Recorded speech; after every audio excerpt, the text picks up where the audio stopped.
Leela's condition is still stable, but we're not really getting anywhere. Well, luckily, I made some progress on my end. Leela's parents told me that he made a new friend recently, and apparently he's been out of the house for days at a time. On one occasion, they secretly followed him and saw him and his friend tinkering around with something at a camp. Yeah, some guy who goes by the name Kokuchu, dressed in what looked like Inazuman attire. Is this really all I'll need, Mr. Kokuchu? Based on my studies of the ancient texts, hypersensitivity is usually treated with desensitization therapy. So, now, for a poor chap like yourself with no sensitivity to spirits whatsoever, you'll have to completely immerse yourself in spiritually rich substances for this to be effective. Is it risky? You're the spirit duffer, not me. I'm sure you're more clued up than I am on the potential consequences of brute force clairvoyance. All right, but I do have one last question. What's in this for you? People like me obviously don't have much clout in this tribe, so it's not like I can offer you much in return. You think I'm looking for a reward? Oh, my good sir, take a look at my face. Isn't the answer written here clear? What? Just a friendly guy who's happy to help. What? So some random guy from Inazuma just felt like helping? Hypersensitization therapy, huh? What a novel idea. Could that really work? Not on Leela by the looks of things. It's anything but novel. Our tribe used to offer it as a treatment once upon a time.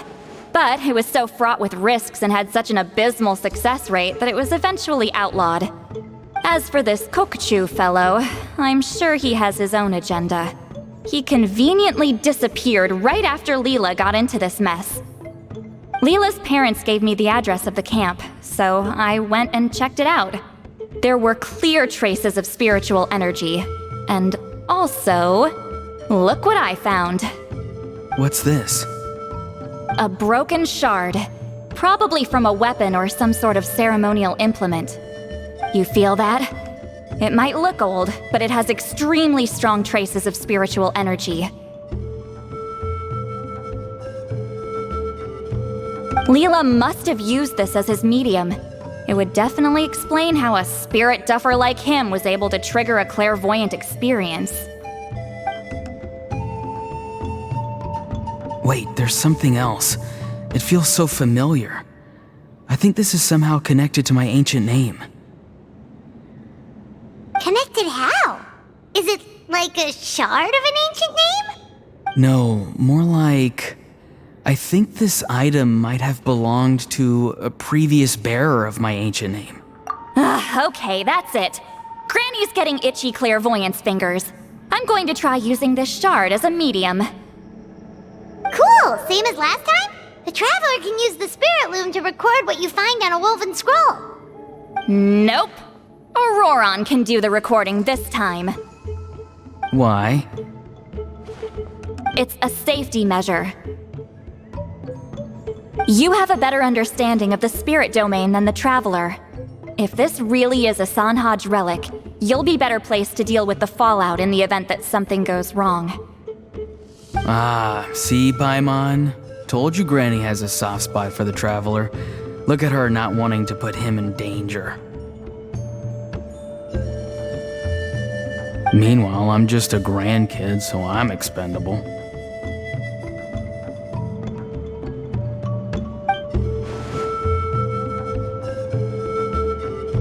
Hey, what are you blabbing on about?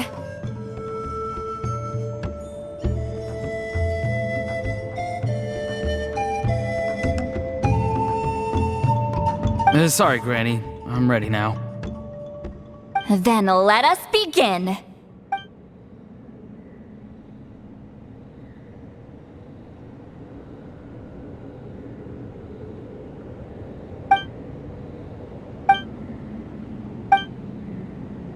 Alright, what's on the scroll this time? Looks like a broken bow covered in flames. Hey, don't you think one of the pieces looks just like this shard? You're right! It seems to be from the body of the bow. I saw a bow just like this in one of Granny's scrolls. Yes, it's the weapon Sanhaj used in the Battle of the Mare Javari. I guess that proves it. This shard is a bona fide Sanhaj relic. Good old Sanhaj. The relic's spiritual energy was fluctuating very strongly, but I wasn't in any danger at all. The Traveler probably would have been fine as well. Now that's a true hero, huh? Generations later and the stuff he used to own is helping to treat spirit duffers. I still think there's more to this story, though. Kokochu must have had his own motives beyond just treating Leela's condition.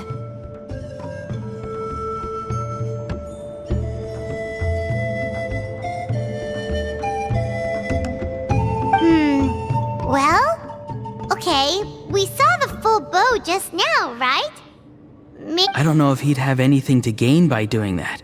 Even if they're Sanhaj relics, I still doubt he'd have much use for a broken bow. Also, why use a spirit duffer in that case? You're basically setting yourself up for failure.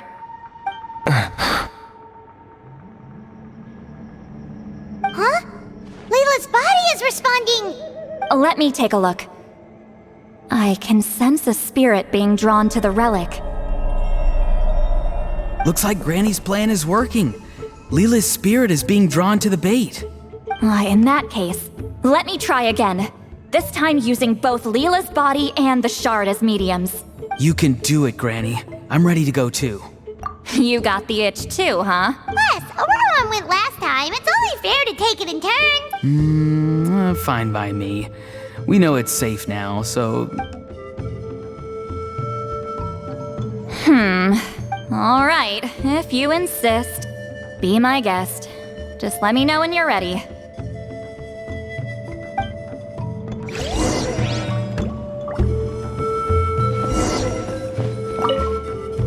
You ready? All right, here goes.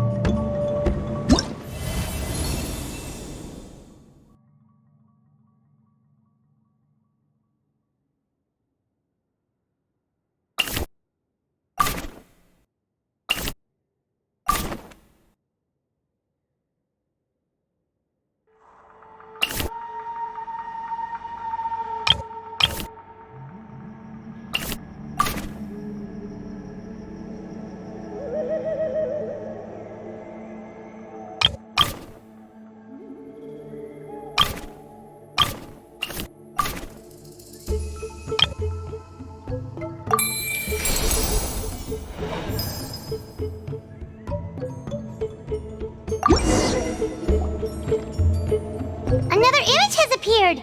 This one is a map. A map? Of where? Could it be the Mare Javari? The Mare Javari? The Mare Javari was reduced to a desolate wasteland after that big battle. Or rather, it became known as the Mare Javari after what happened there. The ashes of the monsters and warriors who fought there covered the entire battlefield. Sometimes, bone-chilling cries would be heard from the depths.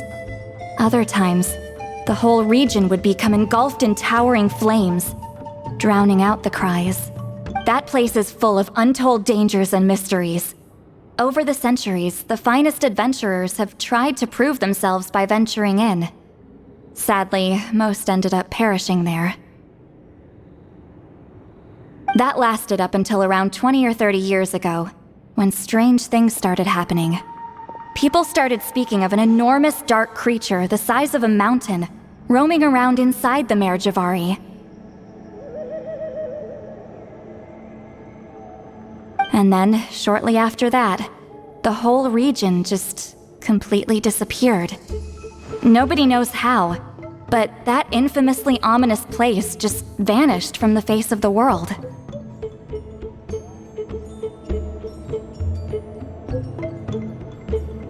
What? How the heck? I know, right? Anyway, if I'm not mistaken, the place indicated on this map is where it used to be before it disappeared. At the westernmost part of Natlan. It's a very remote location, far away from any of the tribes. There never used to be a settlement there, but there's more people since the Mare Javari disappeared.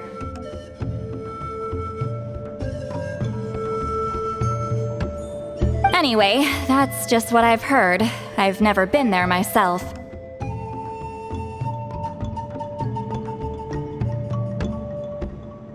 This is what age does to you. The older you get, the less adventurous you become. That's just an excuse. Granny's too lazy to take a trip that far away. Hold on a second. There's a spirit approaching the shard and the woven scroll.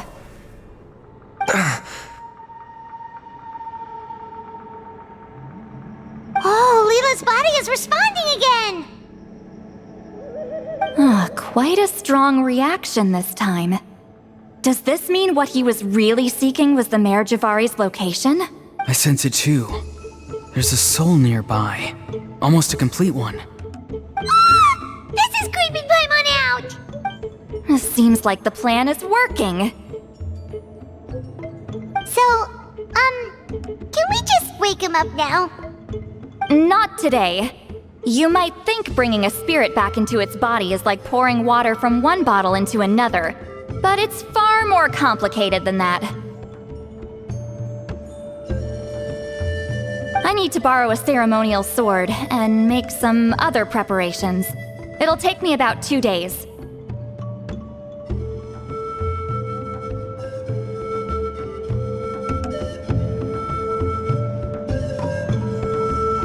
But don't worry. Now that his spirit's returned, there's just one step left. Let's meet up again in 2 days.